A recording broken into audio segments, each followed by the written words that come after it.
Hi guys, welcome to casual talks. I am Maha. இந்த சேனலோட motive என்னென்னா, நான் எந்த மாதிரி விஷயங்களை ஒவ்வொரு நாளும் கோத்ரூ பண்ணுறேன், என்னுடைய எக்ஸ்பீரியன்ஸஸ், நான் பார்க்குற நிகழ்வுகளோட பெர்ஸ்பெக்டிவ், என்னோடய ஒப்பீனியன், நான் எப்படிலாம் சுச்சுவேஷனை ஹேண்டில் பண்ணுறேன். ஸோ இந்த மாதிரி இது எல்லாமே இந்த சேனலில் நான் ஷேர் பண்ணிக்க போகிறேன்.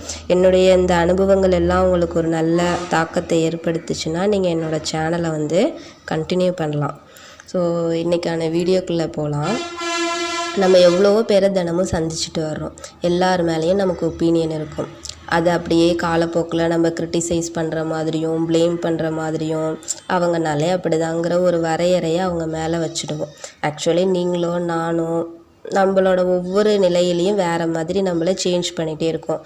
ஃபார் எக்ஸாம்பிள்ஸ், நம்ம ஸ்கூல் லைஃப்பில் ஒரு மாதிரி, காலேஜ் லைஃப்பில் ஒரு மாதிரி, அப்புறம் ஒர்க்கிங் என்விரான்மெண்ட்டில் ஒரு மாதிரி, ஆஃப்டர் மேரேஜ், அந்தமாரி ஒவ்வொரு ஃபேஸ் நம்ம எவ்வளோ நிலையில் நம்ம இருக்கோமோ அதுமாரி ஒவ்வொரு விஷயத்தையுமே நம்ம கோத்ரூ பண்ணிவிட்டு அதுக்கு ஏற்ற மாரி நம்மளை சேஞ்ச் பண்ணிட்டு தான் வர்றோம். அப்படி இருக்கிறப்ப என்றைக்கோ பார்த்தப்ப அவங்க நல்லவங்க கெட்டவங்க அப்படி செஞ்சுட்டாங்க, எனக்கு இந்த மாதிரி செஞ்சுட்டாங்க அப்படின்னு நம்ம பேக்கேஜ் எடுத்துக்கிட்டே மறுபடியும் அவங்கள பார்க்குறப்ப அதே பெர்ஸ்பெக்டிவில் அவங்கள நம்ம பார்க்குறோம். அது மேக்ஸிமம் நம்ம எல்லாருமே அப்படி தான் பார்த்துட்டு வரோம். அது இப்போ ஒரு ஹியூமன் நேச்சராகவே போயிட்டு. ஸோ அவங்களோட சூழ்நிலை, அவங்க எந்த மாதிரி விஷயங்களை அனுபவிச்சாங்களோ அப்படி தான் அவங்க நடந்துக்குவாங்க. ஸோ அவங்க இப்படி தாங்கிற வரையறையை என்றைக்குமே நம்ம சொல்லிட முடியாது. நம்ம எப்படி ஒவ்வொரு நிலைமையிலையும் நம்மளை சேஞ்ச் பண்ணிகிட்டே வரோம். நம்மளோட கேரக்டர், பிஹேவியர், ஆட்டிடியூடு, நம்மளோட எல்லா விஷயத்தையுமே நம்ம சேஞ்ச் பண்ணிகிட்டே வரோம். அது நமக்கு நல்லாவே தெரியும். நம்ம எந்த அளவுக்கு நம்ம சேஞ்ச் ஆகிருக்கோம், நம்மளோட சைல்ட்ஹுட்லேருந்து இப்போ கரண்ட் டைம் வரையும் நம்ம எப்படி நம்மளை சேஞ்ச் பண்ணிகிட்ருக்கோம் அப்படின்னு. அதே மாதிரி தான் அவங்களும் சேஞ்ச் பண்ணிகிட்டே வருவாங்க. ஸோ அவங்கள நம்ம டக்குன்னு பார்க்குறப்ப இவங்கன்னா இப்படி தான், இவங்க அப்படி செஞ்சுட்டாங்க அப்படிங்கிற அந்த செஞ்சதை நம்ம அப்படியே மறக்காமல் பேக்கேஜ் வச்சுட்டு அதை நம்ம இல்லை அவங்க அப்படி பண்ணிட்டாங்க, அது ஒரு அவேர்னஸ்ஸு அப்படிங்கிற மாதிரி வேறு மாதிரியான ஒரு புரிதலோடையே தான் நம்ம அவங்கள பார்த்துட்ருக்கோம். ஆக்சுவலி அவங்க நல்லது செஞ்சாங்களோ கெட்டது செஞ்சாங்களோ அவங்களுடைய சூழ்நிலை அதை அவங்க அந்த மாதிரி செஞ்சுட்டாங்க. ஸோ அதை தாண்டி நம்ம அவங்க மேலே அதே ஒப்பீனியனை வச்சிட்டு இருக்கிறது அது ஒரு ஹெல்த்தி ரிலேஷன்ஷிப்பை நம்ம மெயின்டைன் பண்ணவும் முடியாது.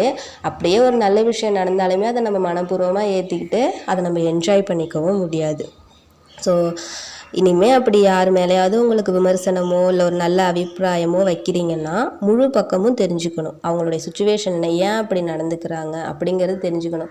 உடனடியாக அவங்க மேலே ஒரு கோவப்படுறதும் இல்லை உடனடியாக அவங்க சொல்கிற நல்ல விஷயங்களை அக்செப்ட் பண்ணிக்கிறதுக்குமே இல்லாமல் ஒரு கவுண்டிங் டைம் எடுத்துக்கலாம். கவுண்டிங் டைம் எடுத்துகிட்டு ஓகே இவங்க இப்படி இருக்கிறாங்க, நம்மளுக்கு இந்த மாதிரி தோணுது, அவங்க ஏன் இவங்களை நம்ம ப்ளேம் பண்ணணும், ஏன் நம்ம இப்படி பேசணும், அவங்களுடைய பேக்ரவுண்ட் என்ன, பிஹைண்ட் த சீன் என்ன, அவங்க என்னென்னலாம் கோத்ரூ பண்ணியிருக்காங்க, அவங்க எப்படியாப்பட்ட சூழ்நிலையிலேருந்து வந்திருக்காங்க, என்ன என்விரான்மெண்ட்டு அப்படிங்கிறத நம்ம கொஞ்சம் அனலைஸ் பண்ணணும். அனலைஸ் பண்ணிவிட்டு அதுக்கப்புறம் ஒருத்தவங்களை நம்ம ஜட்ஜ் பண்ணுறது, நம்ம வரையறுக்கிறதுங்கிறதே முடியாத காரியம். ஒவ்வொரு நாளும் ஒவ்வொரு மனுஷனும் மாறிக்கிட்டே தான் இருப்பான். அப்படிங்கிறப்ப நம்ம வரையறைக்குள்ளேயே நம்ம போக முடியாது. மனுஷனை பொறுத்தவரையும் வரையறுக்கவே நம்மளுக்கு முடியாது. மாற்றம் ஒன்றே மாறாத மாரி ஒவ்வொரு நாளும் மாறிக்கிட்டே தான் வருவான். அதனால் எந்த விஷயத்தையுமே நம்ம பேக்கேஜ் எடுத்துகிட்டு நம்மளை ஒருத்தவங்களை பார்க்க வேணாம். இப்போதைக்கு இந்த இடத்துல அவங்க நல்ல விஷயம் பண்ணாங்கன்னா அப்ரிஷியேட் பண்ணுவோம். அப்படி இல்லைன்னா ஓகே அவங்களுக்கு வேறு மாதிரியான மணலில் இருக்குது, அந்த மணலுக்கு ஏற்ற மாதிரியான சூழ்நிலையை அவங்க அனுபவிச்சிருக்காங்கங்கிற அந்த புரிதலோடையே இருந்தாலே போதும். நம்மளோட ப்ரெசன்ட் மொமெண்ட்டில் நம்ம லைஃப்பை கோத்ரூ பண்ணிட்டு போகலாம். That's it. முற்றும்.